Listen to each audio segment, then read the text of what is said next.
अच्छा खासा चलता फिरता इंसान बीमार पड़ा, डॉक्टर के यहां गया, जांच हुई, सिम्टम्स देखे गए, पता लगा कैंसर है। मुंबई लाया गया, 2-3 महीने इलाज हुआ, 4-5 महीने के बाद अल्लाह को प्यारा हो गया। हो रहा है ऐसा। समाज की कड़वी हकीकत है, इंसान अपनी सेहत की फिक्र नहीं करता है, अपनी सेहत को गनीमत नहीं समझता है। तंदुरुस्ती है, इंसान अल्लाह के दीन के लिए, अल्लाह की रजा के लिए बहुत कुछ कर सकता है, लेकिन नहीं करता है इंसान, जबकि उसे मालूम नहीं कि कब उसकी तंदुरुस्ती उसको धोखा दे दे, कब उसकी सेहत उसको धोखा दे। मोबाइल ने एक और बहुत बड़ा नुकसान किया है। यह ज़िनाकारी के चोर दरवाजे खोल रही है। मोबाइल की एक चैटिंग और एक मिस कॉल जाकर के कहां खत्म होती है, आप इसका अंदाजा नहीं लगा सकते। और अब तो बनारस से और मऊ से ऐसी खबरें आ रही हैं जो शर्मनाक नहीं है, इबरतनाक हैं, जो माथे पर बल डालने वाली नहीं है, बल्कि कलेजे को छलनी कर देने वाली। नकाबपोश लड़कियां, मुस्लिम लड़कियां आज गैर मुस्लिमों के साथ दादे ऐश दे रही हैं, मेरे भाई, रंगरलियां मना रही हैं, उनके साथ टाइम स्पेंड कर रही हैं, अपनी इस्मत का सौदा कर रही हैं, अपने बाप और अपने खानदान की नाक कटवा रही हैं और अपनी कौम के नाम पर नासूर बन रही हैं। कहां है हमारी तरबियत, कहां है मेरे भाई? हमारे यहां जुमा की मस्जिदों में माशाअल्लाह हमारे कम से कम हमारी मस्जिदों में औरतों का इंतजाम होता है, लेकिन आप रेशियो देखें कि कितनी औरतें मस्जिद में आए। मोबाइल सबके घर है, सीरियल सबके घर में देखा जा रहा है, इंस्टाग्राम सबके घर में चल रहा है, व्हाट्सएप सबके घर में चल रहा है, मगर जुमा की नमाज में जहां मौलवी साहब आधा घंटे का खुतबा देते हैं, समाज की इस्लाह की बातें करते हैं, मेहनत करके तैयारी करके आधा घंटा में वो दीन की कीमती बातें बताते हैं, आपने अपने घर की बहू को, बेटी को, बहन को उससे दूर रखा है, उससे महरूम रखा है। जाहिर है आपने अपने बोतल में एक तरफ से गंदगी भरी है, साफ चीजें नहीं है, तो उस गंदगी का असर हमारे घर की औरतों के अखलाक पर पड़ेगा। और हमारे कितने भाई ऐसे हैं, अल्लाह उनको समझ दे, उनके उलमा ने पाबंदी लगा के रखी है, जनाब औरतें मस्जिद में नहीं जा सकती। अब छोटे छोटे कस्बों और देहातों में भी लड़कियों के हाथ में मोबाइल आ गया। अब सेल्फी लेने का शौक पैदा हो गया, अब व्हाट्सएप और फेसबुक पर फोटो डालने का दौर आ गया।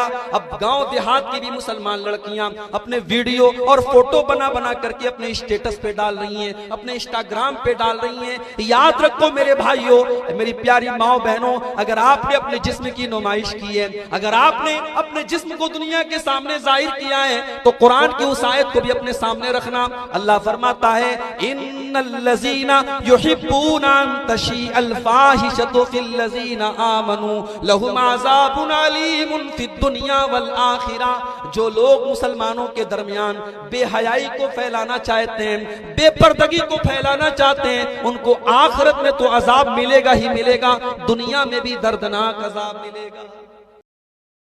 मुआशरे में लड़कियों की बेराह रवी के पीछे ये 3 रिश्ते बड़ी अहमियत रखते हैं। लड़की का भाई कैसा है, लड़की का बाप कैसा है, लड़की की मां कैसी है, उनका कैरेक्टर, उनका किरदार तय करता है लड़कियों के किरदार को। तो मैंने जलसे के प्रोग्राम के जो मुंतजमीन थे, मैंने कहा नहीं, मौजू को आप वन साइडेड मत रखिए। हम जब बेराह रवी की बात करेंगे, हम लड़के और लड़कियों दोनों की बात करेंगे। ये ज़िनाकारी और बदकारी का जो बाजार गर्म है, ये बड़े बड़े होटलों में आज दिसंबर की आखिरी तारीखें चल रही हैं, 2 दिन के बाद जो नए साल के जश्न के नाम पे जो खुराफातें होंगी, जो रंगरलियां मनाई जाएंगी, जो अय्याशी होंगी, माफ कीजिएगा, इसमें लड़के और लड़कियां दोनों शामिल होते हैं, नौजवान लड़की और नौजवान लड़कियां दोनों उसमें मुलविस होते हैं। मुआशरे में लड़कियों की बेराह रवी के पीछे ये 3 रिश्ते बड़ी अहमियत रखते हैं। लड़की का भाई कैसा है, लड़की का बाप कैसा है, लड़की की मां कैसी है, उनका कैरेक्टर, उनका किरदार तय करता है। अक्सर प्रोग्रामों में ये मौजू आता है, नौजवानों में बिगाड़, नौजवानों में बेराह रवी। ये जो निगेटिव बातें बयान होती हैं, तो इसका मतलब कोई ये ना समझे कि नौजवानों में सिर्फ निगेटिव चीजें हैं। हमारे बहुत सारे नौजवान अल्हम्दुलिल्लाह इस उम्मत के लिए उनके अंदर बहुत खैर है। मैं ऐसे नौजवानों को जानता हूं, भाई हम लोग तो मदरसे से पढ़े हैं, एक दीनी माहौल में पले बड़े हैं, अगर हम आज दीन के रास्ते पर हैं या दीन की बातें कर रहे हैं, ये बहुत बड़ी बात नहीं है।